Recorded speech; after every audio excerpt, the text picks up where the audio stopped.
តោះដល់មកហើយយើងចូលជ្រៅក្នុងខ្សែអនទាំងអស់គ្នាយ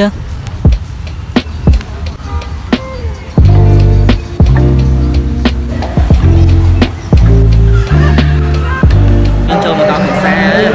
ឡើងមកទាន់អូនជាមនុស្សស្រីកំរឃើញញោមចង់យើងមកដល់តំបន់នេះគឺត្រូវចិត្តងាយនារីហ្មងព្រោះគាត់ចូលចិត្តសម្ភារៈខាងក្រៅដូចជាកាបូបផ្កាគ្រឿងហូបអញ្ចឹងនារីដែលមានសង្សារដែលជាទីស្រឡាញ់របស់ខ្លួនដែលស្រឡាញ់ខ្លួនខ្លះក៏ជានាំមកកន្លែងនឹងច្រើនជាងគេព្រោះមានកន្លែងល្អៗជាច្រើនដែលឲ្យគាត់សប្បាយចិត្តចឹងតាលុប្រពៃបងដឹងបងមិនចាំមកខំព្រមមិនចង់តានតឹងតាមអារម្មណ៍មិនដាច់ស្នេហ៍ឲ្យតែមិនប្រកាន់ខឹងឲ្យតែបានក្បាលស្នេហ៍បងសម្រុតទៅចូលក្នុងជ្រៅតិចទៀតយើងឃើញកន្លែងដែលត្រូវចិត្តកុមារម្ដងគឺគាត់ឃើញចឹងគឺគាត់ចង់ជិះហាព្រោះផ្លែកភ្នែកហើយណាមួយក៏វាជាអនុស្សាវរីយ៍របស់វ័យក្មេងដែលនៅក្មេងវ័យកុមារចង់លេងណា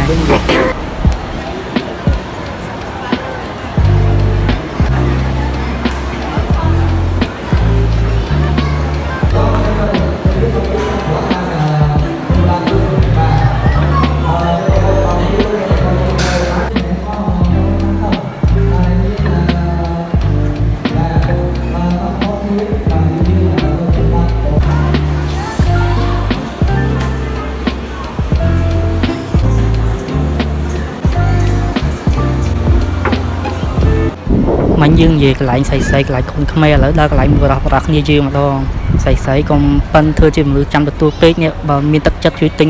ឡាននេះឲ្យដីឬក៏ឲ្យសង្សារម្នាក់មួយមកដើម្បីជាការស្មារតីគ្នាអីអូចាប់អត់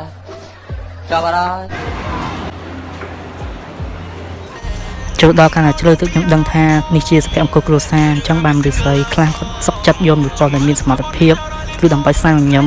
គូស្នេហ៍គាត់គូសារគាត់ពេលដែលគាត់ទិញអីមួយគ្នាទិញអ្វីអវ៉ាន់ហូបមួយគ្នាគឺគាត់មានបារម្ភរឿងខ្វះខាតគឺមានតែស្នាមញញឹមហើយចង់ហូបអីខាងប្រុសទូហូបនឹងទិញអីតាមចិត្តអញ្ចឹងរបៀបថាជាសកម្មភាពគ្រួសារមួយដល់ពេលមានកូនយើងឲ្យកូនយើងរើសដោយសេរីដោយមិនហាមឃាត់គ្នាទៀតចង់ទៅខ្ញុំយល់ថាឬស្រីឬគូមនុស្សប្រុសដែលមានសមត្ថភាពគឺអត់ខុសឬដើម្បីសុភមង្គលនិងភាពសុខស្រួលអញ្ចឹងយើងគួរតែប្រុសនេះយើងគួរតែប្រឹងធ្វើម៉េចឲ្យមានសមត្ថភាពឲ្យខ្លាំងដើម្បីឲ្យមនុស្សស្រីពឹងផ្អែកហើយនឹងស្នាមញញឹមគ្រួសារអញ្ចឹងខ្ញុំគ្រប់ត្រូលលោកអើយចង់ឃើញញញឹមរាល់ថ្ងៃចង់ឃើញសប្បាយអូនទេចង់តបពីទស្សនាមិត្តនារីមានអារម្មណ៍ចង់មានដៃគូស្នេហាគ្រួសារអត់ខ្ញុំរៀបរាប់ក្នុងវីដេអូនេះអស់ហើយ